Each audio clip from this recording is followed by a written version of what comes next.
first off, I hope I'm saying your name correctly. And second of all, please excuse my voice. I am getting it back. I lost it. So with that being said, I always start off by saying what you booked to make sure I have the correct reading and information. And you did in fact book a love reading. And in the notes, you just basically say you want a general love reading. So with that being said, we're gonna go ahead and go through a course of 1 to 2 decks, unless all the cards fall out of one deck, and see what Spirit wants you to know, love.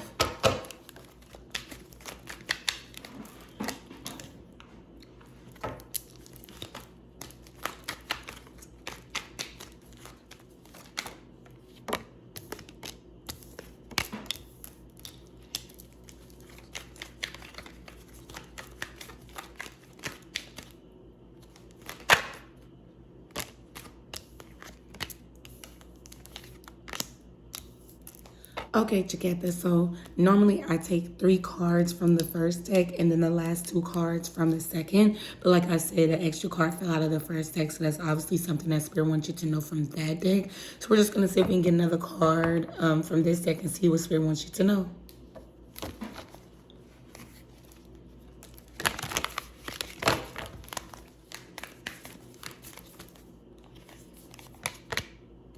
Okay, Chaqueta, so first off, I always let my clients know that my cards are not time sensitive, meaning that it could be happening right now, getting ready to happen, or just recently already happened, okay? So the first card we have is the Knight of Swords. And the Knight of Swords just kind of tells me that you are either really, it's either that you need to channel the energy of the air signs, because the swords mean air signs, or you may have an air sign in your life or coming into your life if they're not already in your life, like I said. So just for a fun tip, the air signs are Gemini, Libra, and Aquarius, okay? But either way, it's saying that you may need to channel this energy, or this could be somebody already in your life or coming in. And the energy of the Knight of Swords is very, intellectual. They like being stimulated by intellectual conversation.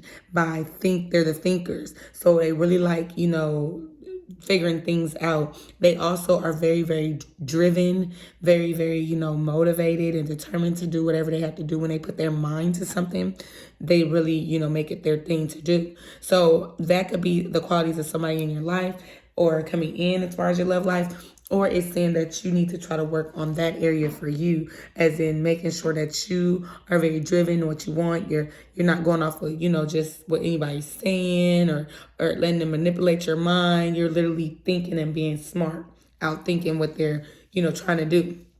Okay? And then we also have the Strength card.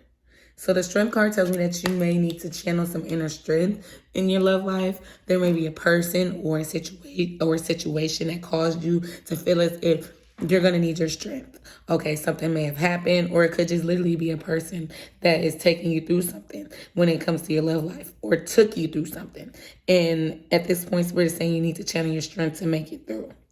And at this point, make sure you take your power back from that person or from that situation, so that you can also make it through it. You know what I'm saying? And when you take your power back, they no longer have power. The situation or the person no longer has power over you.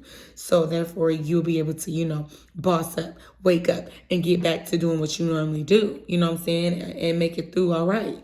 Okay? And we also have the 5 of Cups here. Now, the 5 of Cups means that you are either focusing on the negative things in your love life, focusing on a negative situation or person.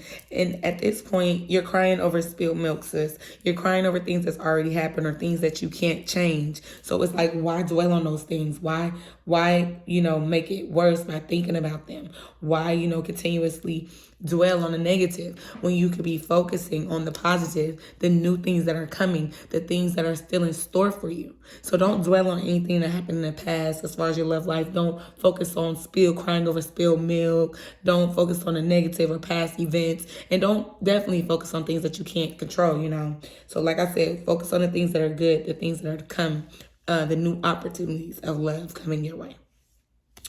Next, I see the Sun card, which is good. The placement of this card is really good because it's saying that once you do all this, you have the sun coming out. So your sad days, your dark days, or your the time that you spent dwelling on negative things will soon be over if you recognize it and choose to take your power back.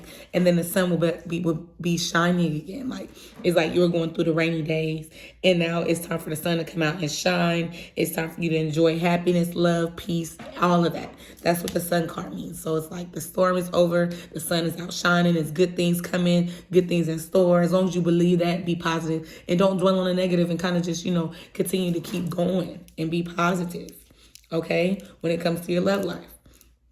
And last but not least, Chaqueta, we got new moon in Scorpio. Work through your fears. Okay.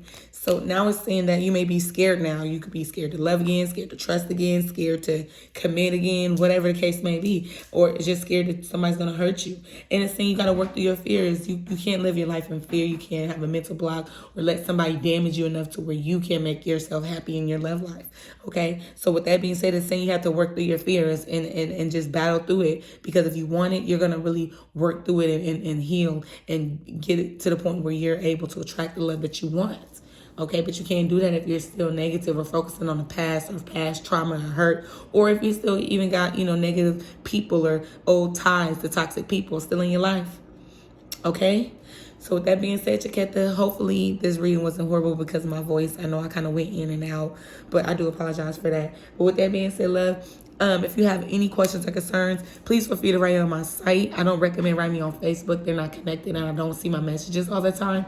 However, if you write me on my site, I will always respond to you when I can.